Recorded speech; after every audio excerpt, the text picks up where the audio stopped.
Hello नमस्कार। आप सभी का हमारे इस प्लेटफॉर्म पर बहुत बहुत स्वागत है। साथियों, यहाँ हम क्विक तरीके से आपको डेली करंट अफेयर की जो चीज़ें होंगी, महत्वपूर्ण चीज़ें होंगी, उसको लेकर के हम आपके समक्ष क्लास लेकर के आएंगे। बहुत ही छोटी क्लास रहेगी और बहुत कम समय में यहाँ हम प्रयास करेंगे कि आपको रोज की महत्वपूर्ण घटनाओं के बारे में अवगत कराएं हम। नेक्स्ट साथियों, अगर हम आज की बात करते हैं तो आज है 21 जून, 21 जून साथियों है, और आज अंतर्राष्ट्रीय योगा दिवस सेलिब्रेट किया जाता है। ठीक है, आपको पता होनी चाहिए ये बात। देखो, अगर योग के बारे में हम बात करते हैं तो कुछ फैक्ट की बात हम कर लेते हैं जो कि आपकी परीक्षा के दृष्टिकोण से बेहद महत्वपूर्ण रहेगी। योग साथियों एक संस्कृत भाषा का शब्द है और इस योग का अर्थ होता है जोड़ना। योग साथियों, अगर आप देखोगे भारत में योग के जो जनक हैं उन्हें हम, या यूं कह लीजिए इसके जनक जो हैं, महर्षि पतंजलि माने गए हैं। महर्षि पतंजलि इसके जो है तो प्रणेता माने गए हैं। योग को अंतर्राष्ट्रीय मानक द्वारा, संस्थाओं द्वारा, जिसे हम बोलते हैं यूएनओ द्वारा स्वीकार किया गया 2014 में, और 2015 से हमने योग, अंतर्राष्ट्रीय योग दिवस की शुरुआत हो जाती है। ठीक है, ये जो है आपका पहली बार हमने 2015 में पहला योग दिवस सेलिब्रेट किया, और आज जो है ये हमारा 9वें है ना, 21 जून 2023। आज हम जो है तो यहाँ आप देख पा रहे हैं 9वें योग दिवस को सेलिब्रेट कर पा रहे हैं। कुछ बेसिक बातें हैं जो कि आपको इस पिक्चर जो भी आपको दिखाई दे रही है स्क्रीन में, इसके माध्यम से भी आप जान पाओगे कि योग जो आता है ये आपका मिनिस्ट्री ऑफ आयुष। आपसे कोई पूछ ले योगा किस मंत्रालय के अधीन आता है, तो आपको रखना है याद कि ये आपका जो है तो आयुष डिपार्टमेंट के अंतर्गत आता है। ठीक, कुछ बेसिक बातें हुई जो कि आपको यहाँ जानना चाहिए। आगे बढ़ेंगे। देखो, योगा का जो ऑफिशियल लोगो है ये आप देख पा रहे हैं। इस योग लोगो का थोड़ी सी आपको मीनिंग पता हो कि इस योग लोगो में किस चीज़ का क्या महत्व है। जैसे ये आपकी जो हाथ जोड़ी हुई आप ये शेप यहाँ देख पा रहे हैं, ये यूनियन को दर्शाता है। इसके अलावा जो ये ऑरेंज पूरा बना हुआ है हालो, साथियों ये जो चक्र आपको दिखाई दे रहा है ऑरेंज वाला, ये आपका जो है तो दिखाई देता है, तो बताता क्या है, ये बताता है फायर एलिमेंट, माने अग्नि तत्व को कहीं ना कहीं जो है दर्शा रहा है। इसके अलावा साथियों ये ग्लोब आप देख पा रहे होंगे, ये पूरा क्या बना हुआ है, ग्लोब बना हुआ है यहाँ ना, ये पूरा ग्लोब बना हुआ है।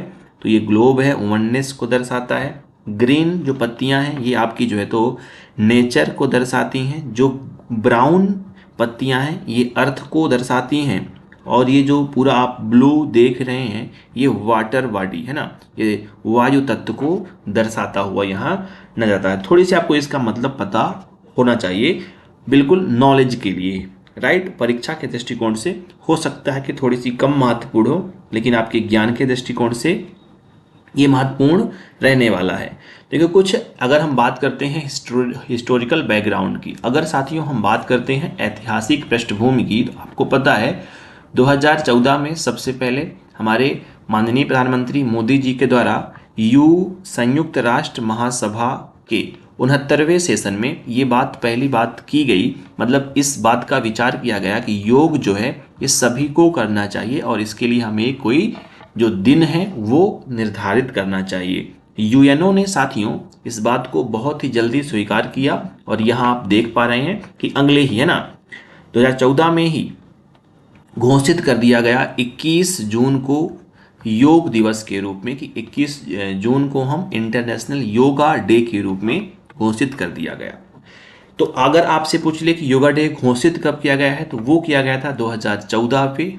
ठीक है, और 2015 से साथियों हमने जो है तो इसकी शुरुआत कर दी है। पहला साथियों जो योग डे और हमने सेलिब्रेट किया वो दिल्ली में राजपथ पर सेलिब्रेट किया गया, और इसमें 2 रिकॉर्ड है ना, 2 वर्ल्ड रिकॉर्ड जो है तो बनाए गए। पहला ये कि 35,985 35,985 35,985 लोगों ने एक साथ योग किया, जो कि दुनिया का सबसे बड़ा योगा सेशन था, और 84 देशों के लोगों ने क्या किया था, इसमें हिस्सा लिया था। तो ये रिकॉर्ड आपको पता होने चाहिए।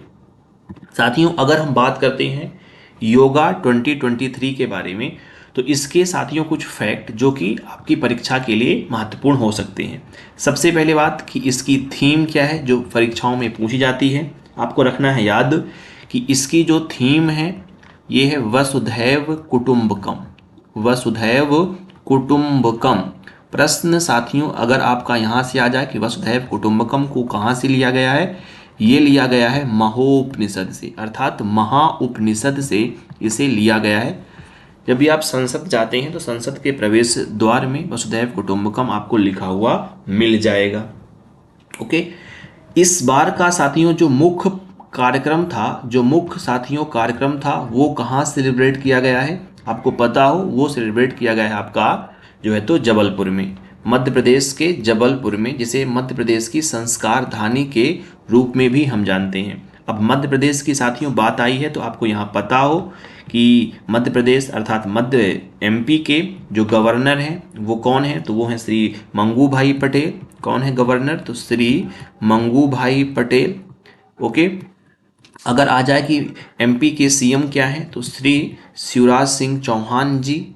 अगर साथियों हम बात कर लें, हमने जो आपसे शुरू में बात की कि योग जो है ये आपका आयुष डिपार्टमेंट के अंतर्गत आता है, तो आपको यहाँ पता है कि इस सेशन में जो है तो आयुष मंत्रालय के, है ना, आयुष मिनिस्टर जो हैं साथियों हमारे श्री सर्बानंद सोनोवाल, है ना, कौन है, श्री सर्बानंद सोनोवाल, इन्होंने भी पार्टिसिपेट किया है अभी, मतलब जो मुख्य कार्यक्रम हुआ जबलपुर में उसमें उनमें ये सभी लोग जो है तो उपस्थित थे, है ना। इतनी बातें आपको पता हो। आपको एक फैक्ट और बनता है यहाँ से कि पीएम मोदी ने कहाँ पार्टिसिपेट किया, तो आपको पता है कि वर्तमान में पीएम मोदी देश से बाहर है। ये अभी कहाँ मिलेंगे आपको, तो यूएसए में मिलेंगे, अर्थात अमेरिका की अपनी यात्रा में है। इस कारण से उन्होंने वीडियो कॉन्फ्रेंसिंग के माध्यम से अपने कुछ मैसेज जो है वो यहाँ तक पहुँचाए हैं। कुछ बेसिक बातें थी जो कि आपको इस दिन के बारे में पता होना चाहिए। आप सभी को योग दिवस की बहुत बहुत शुभकामनाएं साथियों, और आप सभी को जो है तो योग करना चाहिए। इससे मन, मस्तिष्क और हमारे जो अंग होते हैं, जो हमारा दिमाग होता है, वो एकदम से क्रियाशील रहता है और हम अपने कार्यों को एक उन्नत तरीके से पूर्ण दक्षता के साथ कर सकते हैं। तो एक बार पुनः आप सभी को योगा दिवस की बहुत बहुत शुभकामनाएं। अपने इस वीडियो को हम यहीं रोकेंगे, आपसे मुलाकात करेंगे अपने अगले सेशन पर। तब तक के लिए नमस्कार, जय हिंद।